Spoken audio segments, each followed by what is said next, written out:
Agora a gente vai olhar um exemplo particularmente importante, sistema de diferença, está bastante usado em economia, chamados processos de Markov. Aqui a gente vai abrir espaço para que a evolução de variáveis ao longo do tempo seja estocástica, seja aleatória. A gente não sabe exatamente o que vai acontecer no período seguinte. Bem, vamos começar de maneira um pouco abstrata. Eu tenho uma variável S que pode assumir diferentes valores, K valores, S1, S2, S3 até SK. Eu não sei exatamente que valor essa variável pode assumir. Tá? Por exemplo, essa variável pode ser o status de uma pessoa no mercado de trabalho, empregado, desempregado, fora da força de trabalho, subempregado. Cada um desses valores recebe um nome, tá? A gente vai chamar de estado 1, estado 2 até estado K. Tá? Indivíduo no mercado de trabalho pode ser classificado como empregado ou desempregado se a gente pensar numa versão simples de um modelo de economia do trabalho, tá? Ignorando outros estados possíveis.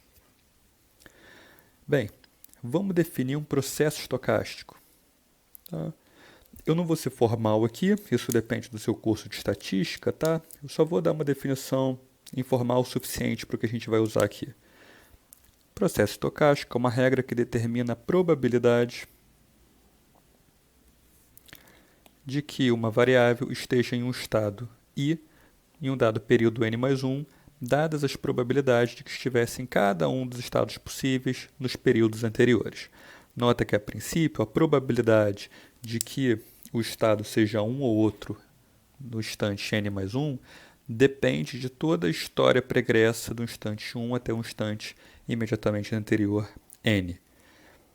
Um processo de Markov é um processo estocástico particularmente simples em que essa probabilidade, a probabilidade de cada estado em um determinado instante do tempo, depende apenas do estado em que a variável se encontrava no instante imediatamente anterior.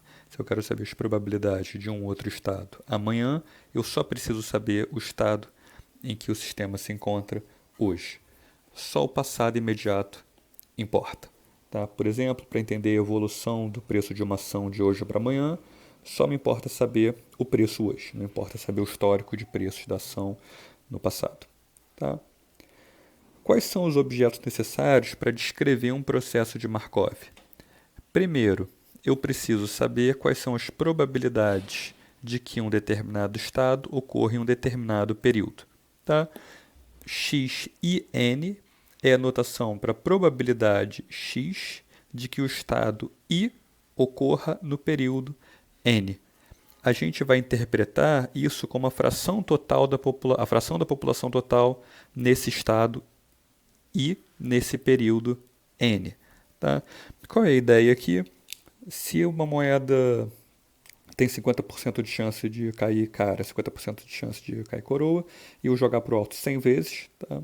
Ela vai cair 50, eu vou ver 50 vezes cara, 50 vezes coroa. Não precisa ser isso exatamente, mas é aproximadamente, isso é suficiente aqui pra gente, tá? Eu vou interpretar diretamente a probabilidade como uma proporção da população em um determinado estado. Você vai chamar isso no seu curso de estatística de lei dos grandes números, tá? Mas não importa pra gente aqui agora, é só uma interpretação. Bem, eu tenho essas probabilidades. Eu preciso também das probabilidades de transição. Qual é a probabilidade de que eu veja um determinado estado amanhã a partir do estado hoje? Qual é a probabilidade de alguém ficar desempregado amanhã, dado que está empregado hoje? Tá? Eu vou chamar isso de M e J. Isso é a probabilidade de que amanhã eu esteja no estado I, dado que hoje, no período N, eu estou no estado J. Probabilidade de transição do estado J para o estado I. Bem, a gente tem, então, uma informação que depende de duas variáveis, dois índices aqui, a gente pode fazer uma representação matricial, tá? Em que os índices nas linhas e nas colunas representam o estado amanhã e o estado hoje. Tá? De uma linha para outra, eu passo do estado que eu estou avaliando amanhã. Tá? Nas colunas, eu passo do estado que eu estou avaliando hoje. No exemplo, isso vai ficar mais simples, tá? Vai ficar mais claro. Essa é a chamada matriz de transição para o meu processo de Markov, ou matriz estocástica, ou matriz de Markov, você vai ver diferentes nomes. Tá? Nota que, por definição de MJ, o primeiro subscrito I indica o estado no próximo período. E o segundo subscrito, J, indica o estado no período atual. Isso tem uma implicação. A soma de cada coluna tem que ser igual a 1. Qual é a interpretação da soma de uma coluna? É a probabilidade de que, partindo de um determinado estado hoje, eu chegue a qualquer um dos estados amanhã. Bem, tem 100% de chance de eu estar em algum estado amanhã, seja qual for o período. Ok? E seja qual for o estado hoje. Então, uma coluna fixa o estado hoje, estado 1 na primeira coluna hoje, estado 2 na segunda coluna hoje, estado K na última coluna hoje. Pega qualquer uma dessas colunas. Quais são as probabilidades que eu tenho aqui? A probabilidade de eu ir para o primeiro estado amanhã, dado que estou no primeiro hoje. Probabilidade de ir para o segundo estado amanhã, dado que estou no primeiro hoje. Até a probabilidade de ir para o 40º estado amanhã, dado que eu estou no primeiro estado hoje. Essa é a primeira coluna. Se eu somar tudo isso, tem que dar 1, tem que dar 100%. Eu vou acabar em algum estado amanhã, não sei qual é, mas eu vou para algum deles. Bem, a gente vai dizer que essas probabilidades MJ são fixas, são independentes do período N. A gente vai dizer que elas são estacionárias, tá? Nem sempre esse modelo se aplica, tá? Se pensar em economia do trabalho, status de emprego ou desemprego, isso muda ao longo do ciclo econômico. Tá? Se a economia está crescendo, essas probabilidades mudam ao longo do tempo. Ou se eu estou numa recessão, essas probabilidades também mudam em outra direção. Tá? Mas vamos simplificar aqui. Você pode trabalhar com esses casos mais detalhados em um curso de economia do trabalho, de estatística avançada. Aqui a gente vai ver um caso simples em que essas probabilidades são estacionárias. Tá? Bem, eu vou dizer que N grande é a população total e XJN é a fração da população no estado J no período Nzinho. Por exemplo, é a taxa de desemprego. Tá? A fração da população no estado de desemprego é a taxa de desemprego. Tá?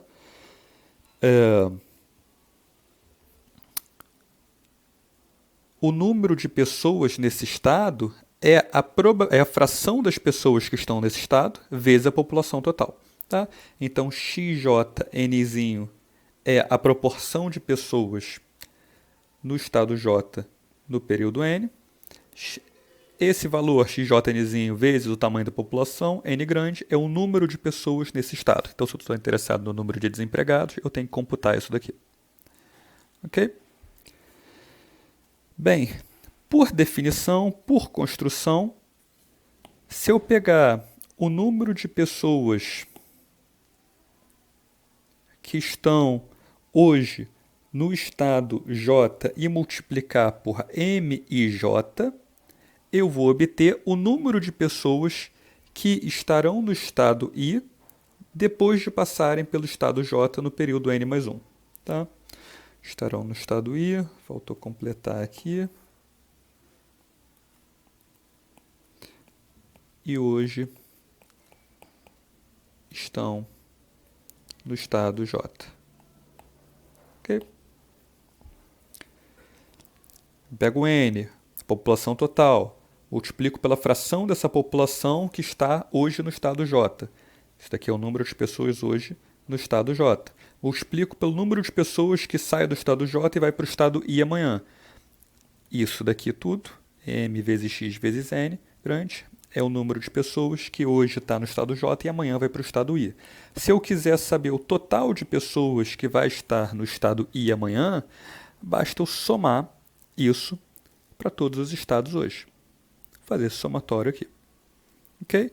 Então eu pego para cada J, ou seja, para cada estado possível hoje, quantas pessoas vão estar amanhã em um determinado estado I.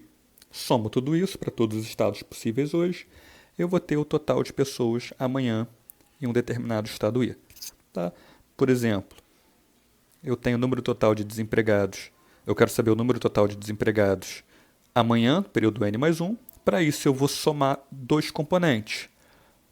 Os desempregados hoje que continuam desempregados e os empregados hoje que perdem o emprego. Ok? Novamente, a gente pode usar notação matricial. Tá? Eu vou dizer que cada um desses x's amanhã, cada um desses x's significa x para cada um dos estados. Tá? fração no estado 1, amanhã, fração no estado 2, amanhã, até a fração no estado K, amanhã. É igual a... Bem, vamos olhar para a primeira linha, tá? É exatamente esse somatório aqui. Eu vou somar elemento, elemento aqui. Vou multiplicar elemento, elemento, perdão, e depois vou somar tudo. M1 vezes x1n, M12 vezes x2n, etc. Até M1k vezes xkn. Vou multiplicar termo a termo e vou somar tudo. Vou obter exatamente essa expressão para cada um dos estados possíveis amanhã. Tá? Então, fração amanhã. Aqui eu estou implicitamente dizendo que, estou escondendo aqui, tá? Tamanho da população é igual a 1. Interpreta isso como 100%. Tá? Então, a fração número ou fração, agora é a mesma coisa, vai ser simplesmente esse somatório para cada um dos estados possíveis, ou seja, para cada uma das linhas dessa matriz. Tá? Bem, a gente pode usar a nossa notação matricial de sempre. X, esse vetor todo x em n mais 1, é igual a m vezes xn. Tá? Então, eu vou chamar isso daqui de xn mais 1. Eu vou chamar isso daqui de m e vou chamar isso daqui de x'inho n. Ou seja, a gente tem um sistema de diferenças. Um vetor amanhã é igual a uma matriz coeficiente vezes um vetor hoje. A gente tem exatamente o sistema de diferenças com o qual a gente já trabalhou e que a gente, no próximo vídeo, eu resolvo esse sistema. Sabe resolver. Tá? Bem, vamos parar aqui.